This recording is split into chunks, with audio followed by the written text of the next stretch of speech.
এখন তো একটু আক্ষেপ করতে ইচ্ছা করছে, ভারত যদি আরেকটু হাতে সময় পেত তাহলে ডেফিনেটলি এই টেস্ট ম্যাচটা তারা কিন্তু জয়ের জন্যই খেলতো। আর একটা গোটা দিন যদি হাতে সময় পাওয়া যেত তাহলে এই জায়গা থেকে ইংল্যান্ডের ওই 311 রানের লিডটা টপকে গিয়ে তারপর লাস্ট ইনিংসে তাদের জন্য একটা টার্গেট কিন্তু সেট করা যেতেই পারতো, যেভাবে আর কি লাস্ট 5টা সেশনে ভারতের ব্যাটাররা দাঁতে দাঁত চেপে মাটি কামড়ে পড়ে থেকে ইংল্যান্ডের এই বোলিং লাইন আপের এগেনস্টে লড়াই করেছে ওরকম প্রতিকূল পরিস্থিতির বিরুদ্ধে গিয়ে। তাতে করে এখন তো মনেই হচ্ছে যে আরেকটু সময় পাওয়া গেলেই এই ম্যাচটা আমরা জয়ের জন্য ঝাঁপাতেই পারতাম।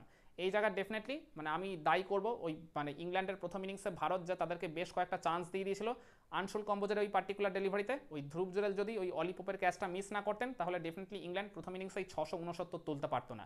কারণ অলিপপ তখন মাত্র 48 রানে ব্যাটিং করছিলেন, জো রুট আর অলিপপের পার্টনারশিপটা তখন 100রও গন্ডি টপকায়নি। ওই জায়গা থেকে অলিপপকে যদি আমরা ফিরিয়ে দিতে পারতাম তাহলে ইংল্যান্ডকে 550-র মধ্যেই আমরা গুটিয়ে দিলেও দিতে পারতাম।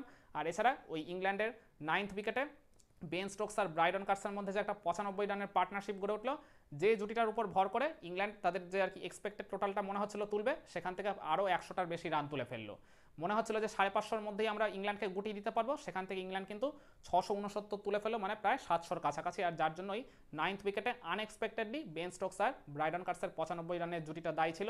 এই জায়গায় ভারতের বোলাররা অসংখ্য লুজ ডেলিভারি করেছিল, অজস্র চান্স তারা ওই জায়গায় ইংল্যান্ডের এই দুই ব্যাটারকে দিয়ে দিয়েছিল রান তোলার জন্য, আর যেটা তারা একবারে দুহাত ভরে কাজে লাগিয়ে সেই সুযোগটাকে আর কি মানে প্রপারলি ইউটিলাইজ করেছে। এই ঘটনা দুটো না ঘটলে ইংল্যান্ডকে প্রথম ইনিংসে আমরা অনেক কম রানেই গুটি দিতে পারতাম, আর যার কারণে ইংল্যান্ড যে প্রথম ইনিংসে 311 রানের লিড নিয়ে ফেলেছিল এটাকে আমরা 200-র মধ্যে আটকে রাখলেও রাখতে পারতাম। আর সেটা যদি করতে পারতাম তাহলে কিন্তু আমরা লাস্ট ইনিংসে একটা মানে জয়ের জন্য মানে টার্গেট নিয়ে কিন্তু খেলতেই পারতাম। তারপরেও আমরা দিন শেষে কিন্তু 114 রানের লিড নিয়েছিলাম ইংল্যান্ডের থেকে। যদি এই ইংল্যান্ডের 311 রানের লিডটাকে আমরা 200-র মধ্যে বেঁধে ফেলতে পারতাম তাহলে ডেফিনেটলি এই লিডটা কিন্তু আরও অনেকটা বড় হয়ে যেতেই পারতো, আরও 100টা বা 150টা রান অ্যাড হতেই পারতো। তাহলে ডেফিনেটলি আমরা কিন্তু লাস্ট সেশনটা হলেও ইংল্যান্ডকে ব্যাটিং করতে পাঠাতে পারতাম। লাস্ট একটা বা দেড়টা সেশনে মানে একটু পোটেনশিয়ালি রান তুলে ইংল্যান্ডকে আমরা কিন্তু মানে ব্যাটিং করতে পাঠিয়ে জয়ের একটা মানে শেষ চেষ্টা করে দেখলেও দেখতে পারতাম। তো সেই সব কিছুই কিন্তু ব্যর্থ হয়ে গেল ওই ইংল্যান্ডের প্রথম ইনিংসে। ভারতের বোলার আর ফিল্ডাররা যে তাদেরকে অসংখ্য চান্স দিয়ে দিয়েছিল, যে সুযোগটা কাজে লাগিয়ে তারা এক্সপেক্টেড রানের থেকে অনেকটা বেশি রান করে ফেলেছিল। আর এছাড়া মানে আমি ওই জায়গায় বলছি যে সময়ের একটু অভাবের জন্য। আর একটা গোটা দিন যদি সময় পাওয়া যেত তাহলে ভারতের ব্যাটাররা স্টিল কিন্তু এই জায়গায় জয়ের জন্যই খেলতো। মানে হাতে তো পর্যাপ্ত সময় ছিল না বলেই আর কি ওই জায়গায় ভারত মানে তাদের তো আর জয়ের মতো কন্ডিশনও ছিল না। লাস্ট 5 সেশনে মানে ওই প্রায় আর কি 1.5 দিনে আর কি আর মানে জয়ের জন্য তারা ঝাঁপাবে, যেখানে অলরেডি তারা 311 রানে পিছিয়ে পড়েছিল।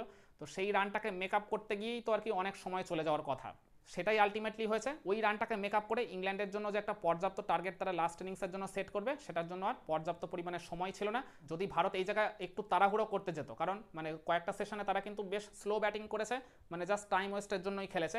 অনেকে বলছে যে ভারত ওই জায়গায় মানে এই তাড়াহুড়োটা যদি করতো, মানে ওই মানে জায়গায় আর কি স্লো ব্যাটিং না করে একটু চালিয়ে যদি খেলতো তাহলে হয়তো বা লাস্ট মানে সেশনে একটা বা দেড়টা সেশনে ইংল্যান্ডের জন্য একটা 200 বা 250 রানের টার্গেট আমরা সেট করলেও করতে পারতাম। কিন্তু তাদেরকে আমি বলে রাখি ওই পার্টিকুলার কন্ডিশনে বল কিন্তু ভয়ঙ্কর রকমভাবে সিম মুভমেন্ট করছিল, আনইভেন বাউন্সেরও শিকার হয়েছে ব্যাটাররা, যেটা আমরা কিন্তু পঞ্চম দিনে ওই প্রথম সেশনে খুব ভালোভাবে দেখেছি।